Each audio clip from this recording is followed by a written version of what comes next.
जम्मू कश्मीर के उधमपुर के एक बस स्टैंड में उस वक्त हड़कंप मच गया जब एक बस अचानक आग की लपटों में घिर गई।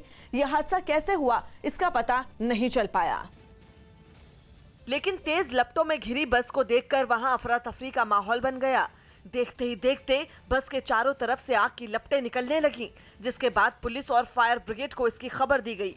दमकल कर्मचारी बिना देर किए वहां पहुंचे और उन्होंने आग पर पानी की बौछार करनी शुरू कर दी। इस बीच आसपास लोगों की भीड़ भी जुट गई।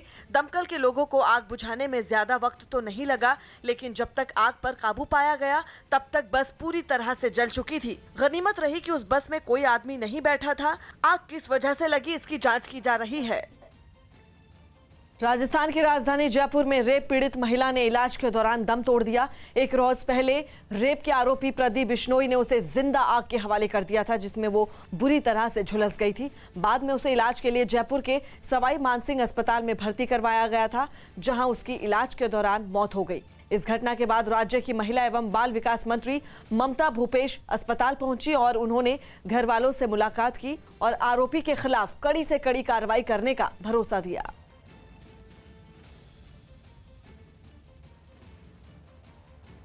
उत्तर प्रदेश के हाथरस में जुआ खेलने को लेकर दो पक्षों के बीच जमकर पथराव और मारपीट हुई। बताया गया कि जब कुछ लोगों ने जुआ खेल रहे थे तो वहां पर कुछ लोगों का विरोध शुरू हो गया, तो उन्होंने उन पर पथराव शुरू कर दिया। वहां से जो तस्वीरें सामने आई उनमें एक तस्वीर में कुछ लोग अपने मकान की छत से दूसरे पक्ष पर पत्थरों की बारिश करते हुए दिखाई दिए। इसकी वजह से पूरे इलाके में दहशत फैल गई। यही नहीं, जब पुलिस वहां पहुंची तो उस पर भी पथराव किए जाने की खबर है, जिसके बाद बड़ी संख्या में वहां पुलिस तैनात कर दी गई, जिससे घबराकर हंगामा करने वाले लोग वहां से फरार हो गए। सूचना पर तत्काल पुलिस मौके पर पहुंचती है। दोनों पक्षों को मौके से खदेड़ दिया जाता है। वहां से झगड़ा करने वाले एक व्यक्ति को हिरासत में लिया गया है। बताया गया कि जुआ खेल रहे लोगों ने अपनी धौंस जमाने के लिए मारपीट के साथ हवा में कई गोलियां भी चलाईं। मध्य प्रदेश के मंदसौर में कांग्रेस ने एलपीजी सिलेंडर के दाम बढ़ने के विरोध में अनोखा प्रदर्शन किया। महंगाई के मुद्दे पर कांग्रेस पिछले कई दिनों से बीजेपी सरकार पर हमलावर है और इसी कड़ी में अपना विरोध जताने के लिए कांग्रेस ने अनोखा रास्ता अपनाया। पार्टी नेताओं और कार्यकर्ताओं ने अपने सिर पर एलपीजी सिलेंडरों को रखकर मार्च निकाला, जिसके बाद वो लोग एक नहर के पास पहुंचे और दाम बढ़ने के विरोध में उन एलपीजी सिलेंडरों को एक एक कर नहर में फेंक दिया। इस बीच कांग्रेस नेता दिग्विजय सिंह ने बढ़ती महंगाई पर केंद्र सरकार को घेरा। 10-20 पैसे जब बढ़ जाते थे पेट्रोल डीजल के, तो स्मृति ईरानी सड़क पे आ जाती थी, कुकिंग गैस का सिलेंडर लेके खड़ी हो जाती। एलपीजी सिलेंडरों को नहर में फेंकने के बाद कांग्रेस कार्यकर्ताओं ने जंगल से लकड़ियां चुनी और उन्हें अपने सिर पर रखकर वापस लौटते दिखाई दिए। दक्षिण अमेरिकी देश चिली की राजधानी सैंटियागो में प्रदर्शन कर रहे लोगों पर पुलिस ने न केवल पानी की बौछार की बल्कि आंसू गैस के गोले भी दागे। पिछले काफी वक्त से वहां के लोग राष्ट्रपति सेबेस्टियन पिनेरा के इस्तीफे की मांग पर अड़े हैं और इसी मुद्दे पर जब लोग सैंटियागो की सड़कों पर उतरे तो उन्हें हटाने के लिए पुलिस ने उन पर पानी की बौछार करनी शुरू कर दी। पुलिस की इस कार्रवाई से वहां अफरा तफरी मच गई। लोग इधर उधर भागते दिखाई दिए।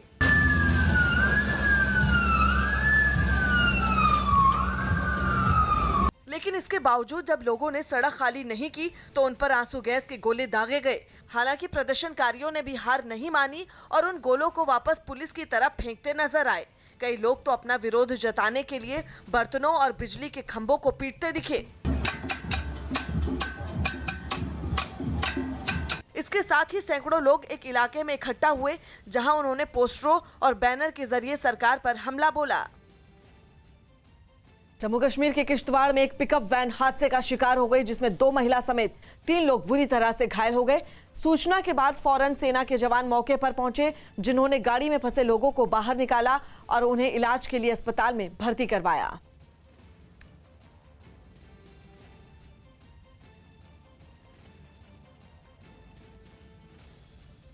इस वक्त की बड़ी खबर आ रही है पाकिस्तान से। पाकिस्तान के रहीम यार खान सिटी में एक हिंदू परिवार के 5 लोगों की हत्या कर दी गई।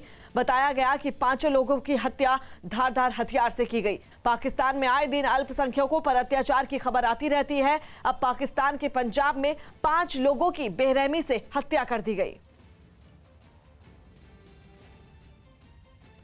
बड़ी खबर आपको बता दें, पाकिस्तान में बर्बरता, जहां पर एक ही परिवार के 5 लोगों की हत्या कर दी गई। यह हिंदू परिवार था जिसके 5 लोगों की हत्या की गई। बताया गया कि 5 लोगों की हत्या किसी धारदार हथियार से की गई और पाकिस्तान में आए दिन इस तरह की घटनाएं होती रहती हैं। अल्पसंख्यकों पर अत्याचार की खबर आती रहती है। अब पाकिस्तान के पंजाब का यह मामला है जहां पर एक हिंदू परिवार के 5 लोगों की हत्या कर दी गई।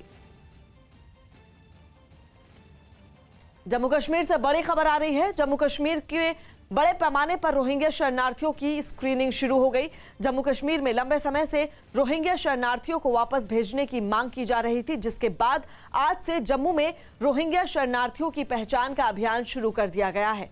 जम्मू के मौलाना आजाद मेमोरियल स्टेडियम में रोहिंग्या शरणार्थियों की स्क्रीनिंग की जा रही है।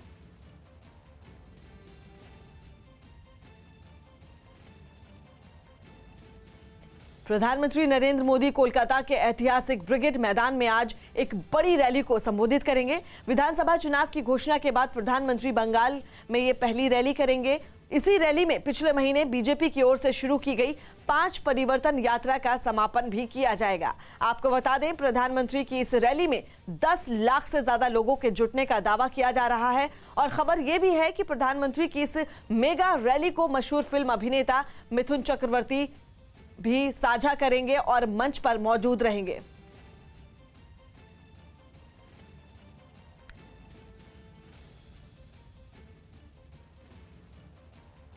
बीजेपी महासचिव और बंगाल बीजेपी के प्रभारी कैलाश विजयवर्गीय ने कल मिथुन चक्रवर्ती से मुलाकात की। विजयवर्गीय कोलकाता में मिथुन के घर पर मुलाकात के लिए पहुंचे। इससे पहले विजयवर्गीय ने मिथुन के बीजेपी में शामिल होने पर मुहर लगाई थी।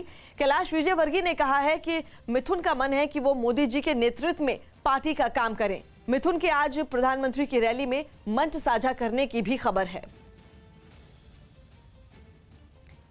बड़ी खबर आपको बता दें, आज अभिनेता मिथुन चक्रवर्ती प्रधानमंत्री मोदी की रैली में शामिल होंगे और ये तस्वीरें हम आपको दिखा रहे हैं। कैलाश विजयवर्गीय जब उनके घर मुलाकात के लिए पहुंचे थे और उनका ये भी कहना है कि मिथुन चक्रवर्ती ने ये इच्छा जाहिर की है कि वो प्रधानमंत्री मोदी के नेतृत्व में पार्टी का काम करना चाहते हैं और आज वो प्रधानमंत्री मोदी के साथ मंच साझा करेंगे और पीएम का स्वागत भी करेंगे।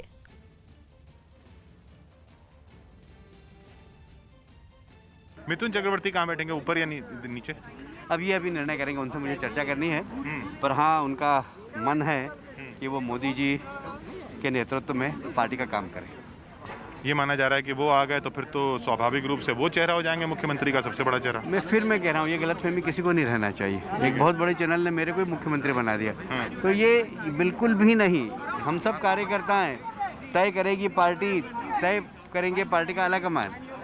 तो हम भी बहुत बड़े चैनल हैं, अगर हम भी आपको बोलें कि आप बन जाएंगे मुख्यमंत्री, तो अगर आपको बनाते हैं तो आप स्वीकार करेंगे? बिल्कुल नहीं, मैं यहाँ पर सिर्फ पार्टी की सेवा करने आया हूँ।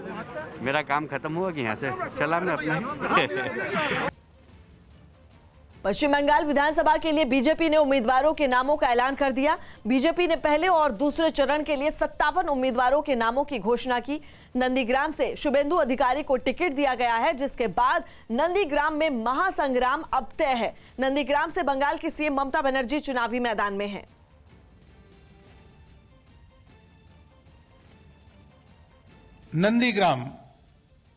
नंदीग्राम से श्री शुभेंदु अधिकारी, जो पहले टीएमसी सरकार में मंत्री भी थे, वह वहां से नंदीग्राम से चुनाव लड़ेंगे। पार्टी ने उनको प्रत्याशी बनाया है, श्री शुभेंदु अधिकारी।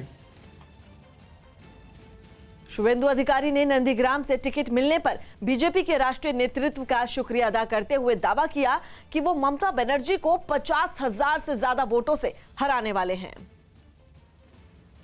जो रेस्पॉन्सिबिलिटी मिला उसको मैं निभाऊंगा और भारतीय जनता पार्टी का कमल का निशान नंदीग्राम में और पूरा बांग्ला में हिलाने के लिए मैं काम करूंगा। मैं बार बार बोल रहा हूं भाई, बहुत भारी मत से ममता बनर्जी जो भोवेमुनीपुर से भाग के उधर गया हेलीकॉप्टर से, वो हारने वाला है। 50,000 से ज्यादा वोट में उन्होंने चुनाव हारेगी, पूरी तरह से हारेगी। भवानी नहीं छोड़े, नहीं भाग गया। आपने अपने बूथ में भाजपा ने जीता, 2019 में आप आंकड़ा निकाल लीजिए इलेक्शन कमीशन से, मित्रों इंस्टीट्यूशन में आपने बूथ में जो हारता है उसका पास कौन है? कोई नहीं। नंदीग्राम का जो इतिहास है वो सब दुनिया के आगे है। टीएमसी की सरकार ने भी 58,000 जो एमएसएमई की कंपनियां बंद हुई थी उसको लेकर कभी खोलने का प्रयास नहीं किया, इनकम जनरेशन के लिए काम नहीं किया, लोगों को उनका रोटी रोजगार मिले उस पर भी कोई काम नहीं हुआ। उसका जो सारा नुकसान है वो नंदीग्राम के रूप में आपके सामने आने वाला है और शुभेंदु अधिकारी को मेरी शुभकामनाएं कि वो ये चुनाव जरूर जीतेंगे। पश्चिम बंगाल के हुगली में ममता बनर्जी की सरकार में मंत्री और सप्तग्राम विधानसभा सीट से टीएमसी उम्मीदवार तपन दास गुप्ता ने चुनाव प्रचार अभियान के दौरान लोगों को वोट नहीं देने पर पानी और बिजली का कनेक्शन काट देने की धमकी दी। उनके इस बयान के सामने आने के बाद सियासत में उबाल आ गया। बीजेपी ने तपन दास गुप्ता के बयान को हाथों हाथ लिया और उन पर जमकर निशाना साधा। इतना ही नहीं, बीजेपी की तरफ से उनका एक वीडियो भी जारी किया गया जिसमें वो लोगों को वोट नहीं देने पर बिजली और पानी का कनेक्शन काटने की धमकी देते हुए दिखाई दिए। আর যেখানে ভোট করবেন আমার বুথ দেখবো, লাইনও যাবে না, জলও যাবে না, সবাই বিজেপিকে দিয়ে করা থাকবে, ওরা একদম বড়।